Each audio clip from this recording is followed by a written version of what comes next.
I suppose I want to thank you all for being here.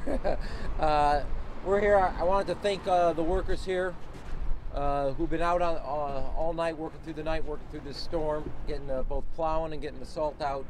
As you know, winter weather is no stranger to the city of Chicago.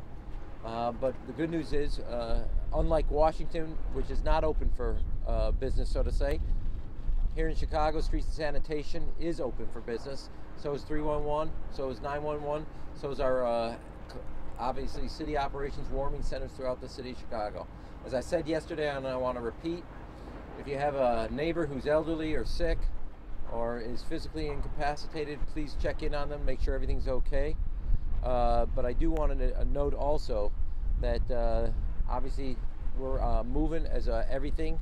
We have a uniformed and unified response across all sister agencies, from aviation to CTA, Streets and Sanitation, Public Health, as well as Office of Emergency Management Response. I want to thank John and his team for running the operation through this storm, and this is unusual in the sense not only the amount of snow, the lake effect, the dropping temperatures, and to getting also all the salt out there in that effort. That said, I want to make sure that all of us are doing our role, not just shoveling in front of your house, but checking in on your neighbor, and thank people ahead of time for the work they're doing to see ourselves, to make sure our streets are safe and secure for all our residents. And to the residents, I would just say, as you're obviously traveling today, build in a little time for that travel, given the conditions. With that, I'd like John to give a report on the snow plows and the salt. Thank you.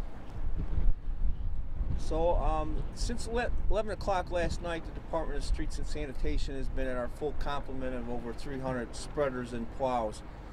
Our next goal is to, as soon as the snow stops, and it looks like it'll be moving out of here within the next few hours, we'll be switching out some of our drivers, and then we'll take our attention to the residential streets. So we ask parents, please, if the kids are out there playing, make sure that the kids are safe, because our trucks will be moving into those streets. So thanks everyone for their patience, and thank you, Mayor, and the other departments in the city for their support during this. Hey, John, real quick, was there been any, because this presented any kind of difficulty, meaning that the amount of snow that was falling very quickly, dropping temperatures in terms of trying to Yeah, sure. The biggest problem really has been the wind, and particularly on South Lakeshore Drive, where we've had some problems, but we've got that rectified. Lakeshore Drive is moving very smooth, so you have to watch out where there's open fields, because the wind's going to still be maintaining. And then later on tonight, there's going to be another, while the storm will have moved out, the lake effect will kick in, and that's really a wild card, but that looks like it will start sometime around 10 or 11 tonight and move out probably by 6 a.m. tomorrow morning. I want to thank the residents for their role playing on their, as good neighbors to all the residents. Most importantly, I wanted to come out here to thank all the workers who've been working through the night, making sure our streets are safe and secure and clear.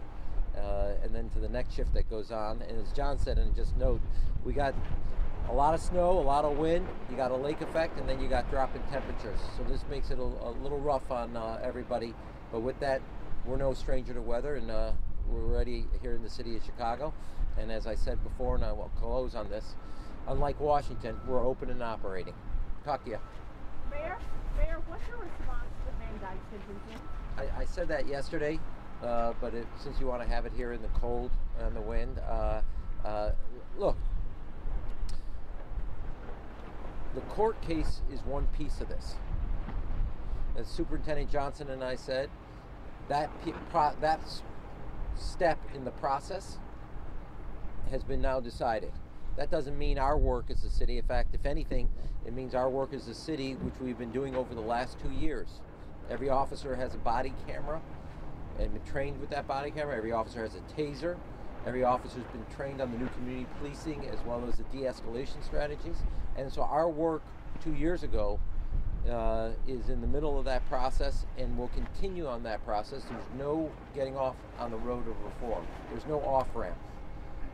And I am convinced, as I know the superintendent is, Johnson, that in the last 100 years, the city of Chicago has had 7 attempts at reforming the police department. I do believe, because with the court, with a federal judge and a monitor, that we will have, and this reform effort will stand the test of time. And I think there's a lesson to be drawn from the decision in and around the Coteau housing policy after 52 years. It's not going to be a straight line, but the court case is only one component. The work that we all have to do began 2 years ago, and you can see the changes happening today. I'll give you one anecdote. I'm not far from here in the 11th district. A resident notified the police that there was a car with a lot of guns. Now, why did the resident reach out to the police officers? Because they trust them as partners in public safety.